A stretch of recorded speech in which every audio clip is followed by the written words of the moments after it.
Hi guys, AJ here coming at you with some more IP and welcome to week 8. And this week really marks a shift in our unit. You can kind of level up, if you will, for the back end of this unit. As I said at the very start, the front end was all about us figuring out what the different IP rights were, how the various different pieces of IP legislation worked, and some of the nuances in relation to securing those IP rights, defending those IP rights, enforcing those IP rights. And so now you can consider yourselves having graduated from that particular part of the unit to perhaps a more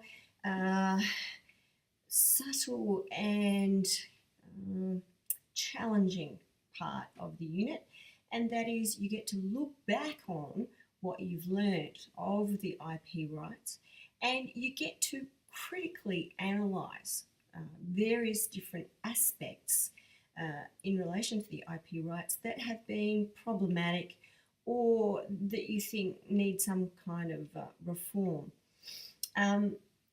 Obviously, these next few weeks, so week 8, week 9, week 10, week 11, are all, Zoom workshops are all taken up with the group presentations. And because these presentations are accessible, I really won't be able to say too much about each week's topic other than just to provide a very general and very brief introduction for you. I will leave all of the detailed discussion of each week's subject matter to the groups involved. However, we can move forward and, as I said, introduce the week 8 presentation. Congratulations to the presenters in advance. And this week's presentation will be on the topic of copyright and fair use. We know from our travels in copyright law that where the balance should be struck in terms of providing an avenue for enforcing copyright and preventing others downstream from using your copyright work has been extremely contentious. You've got people like the Screen Producers Guild constantly lobbying for stronger IP rights, the greater ability to control downstream use. And then you have all of the content providers that are downstream saying, hang on a minute, your copyright, the strength of your copyright protection directly affects what we can do in our downstream creating activities. And at the moment, we have the fair dealing provisions in the copyright legislation. There has been recommendations to broaden all of that out. And again, I won't say too much about that because it is a key issue for reform, and key issues for reform are obviously part of our end of semester assessment papers. But we have this notion imported from the US of fair use. It's a much broader exemption than what we presently have under fair dealing. And there is a fair push, no pun intended, to get fair use across the line.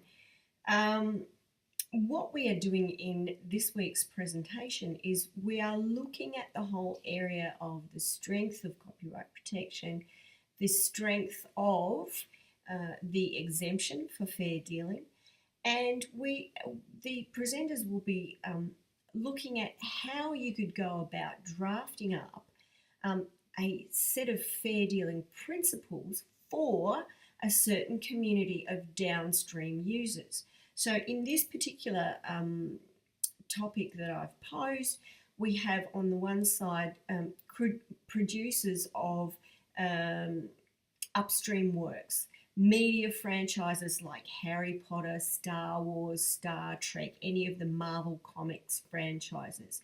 And then you have the downstream readers that love these media franchises just so much that they want to continue the storytelling, and they use the characters, they use the plots, they use the scenarios from the upstream works to create downstream works of fiction.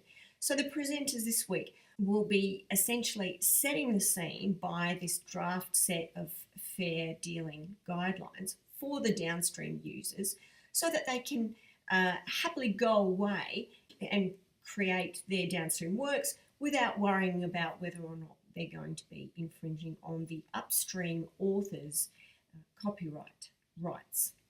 So without further ado, I'll leave it to the presenters. I hope you enjoy the presentation.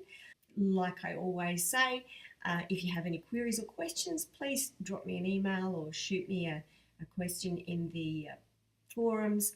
Other than that, I look forward to chatting with you sometime soon and hopefully in a Zoom session. Thanks, guys. Bye.